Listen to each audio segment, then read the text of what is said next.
Hey everyone, it's Richard Metal Fan here, bringing you guys a old school album review. And today we're going to be looking into this album's 25th anniversary, and it's from one of my personal favorite bands of all time, and it's from a band that, well, I don't really need to go much into detail. As you can see by the title, we're going to be talking about The Graveyard by King Diamond, the band's seventh full-length album released on September 30th, 1996 through Massacre Records. Of course, follows up their previous album, which came out a year prior, The Spider's Lullaby. And like with every King Diamond album, it's a concept album, which I'll give like the short version, which talks about like King's character working as a mayor, and then he sees that his boss walks in on his boss molesting his daughter, and King doesn't keep quiet about it. But then the mayor says that King's insane and has him locked up in a loony bin, and then he escapes, and then he tries to plot revenge on the mayor and killing people who pass through the graveyard at night. So that's pretty much the shorter version. We'll talk about the whole story once we talk about each of the album's songs. Let's just dive right into the musicians. King Diamond, obviously, I don't even really need to go much into detail with him. Once you hear his voice, he has that signature falsetto voice, and he still has the same voice still even today. But even in the 80s and even the 90s, like I think the King always has a great voice. The guitar work on this album is tight. Andy O'Rourke and Herb Simmelson comes up with some sick riffs, and just the dueling, soloing, and everything. Bass I kind of wish was pretty audible from Chris Etsy's, and drumming wise, Darren Anthony comes up with some pretty good drum patterns. Yeah, let's just dive right into this album track by track. Now, starting things off is the title track, The Graveyard, which is a minute and a half long little intro. It pretty much sets like the whole mood and just the whole vibe of what you're going to expect from The Graveyard, which pretty much talks about like King Diamond working for a mayor, and then he caught him sexually abusing his young daughter, and then he pretty much goes off on him, and pretty much the mayor has him thrown into a loony bin, which was the loony bin itself is the next song on the album, which is called Black Hill Sanitarium, which King right here switches between his lower tones and his operatic falsetto, which informs the listener that has escaped for his mentally ill, for those who have lost the will, and that he hates those men in white, which gives the listener sort of like a gloom and despair pretty much the very onset of this album, and it just gets only gloomier from there. And then we move on to the Waiting. Now, Waiting sort of like gives off the impression of King's character's insanity and his rather optimistic attitude towards kidnapping the girl and exacting his revenge.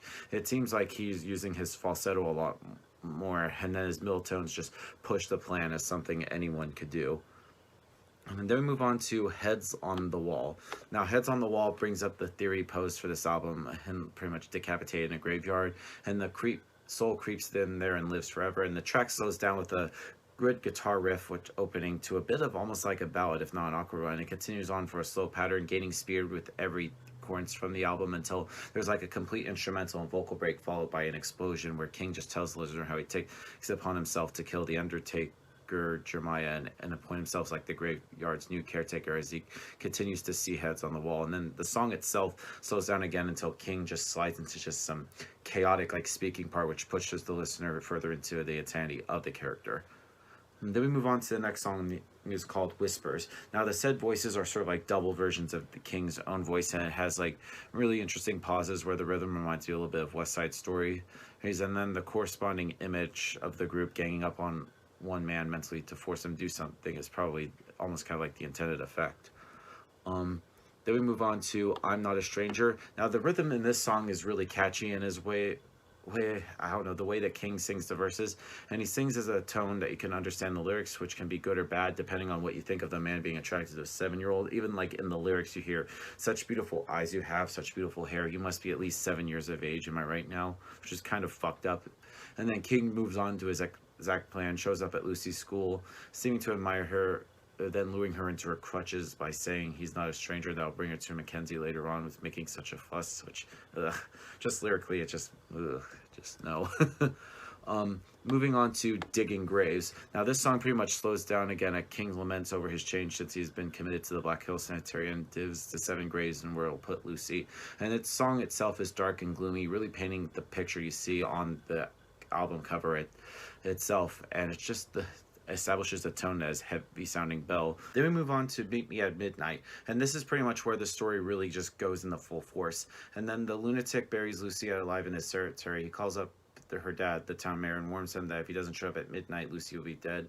And just the tone of that voice that King uses, it just makes him sound more insane than usual. And it's just a perfect, and it's undeniably one of the best songs on this album. It's one of the best King Diamond songs.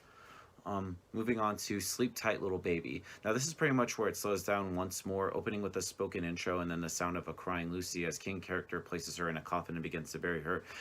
And then he starts singing a lullaby as he plans for revenge, and this song features a good deal of King's keyboard playing, which sets like the lullaby tone in contrast for his revenge-driven anger of this track. And then the track ends as Mackenzie shows the King's place as he laughs, forcing the mayor to do his bidding in order to see his daughter again. Next up is Daddy. Now, this pretty much has a cathedral-suiting keyboard pattern as King slips into a new voice, which portraying him as Lucy directly, crying about her molestation. And then there's like a science fiction-y keyboard part that leads to aggressive guitar, accompanied by now playing his main character again, berating Mackenzie, telling him that he's going down.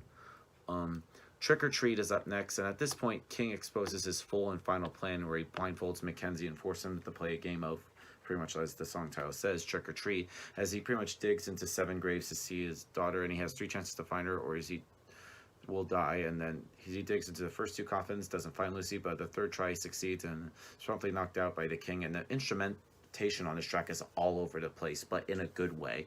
And the guitars once again enter a heavy driving roll, and at times launched into a fiery squeal. And there are some select parts where the drumming is choice, especially during the solo in the middle of the song, and King really gets to scream in this track. Up from the Grave. Now this pretty much has a repetitive chorus as has like a childlike singing, and King seems to find of him dealing with Lucy, it should be noted. However, in this song, it has the most drum heavy that Darren Anthony does not disappointing, and sadly this is the last album with the band, and the core bass thumps that make the song eerie with the like haunting keyboard chimes.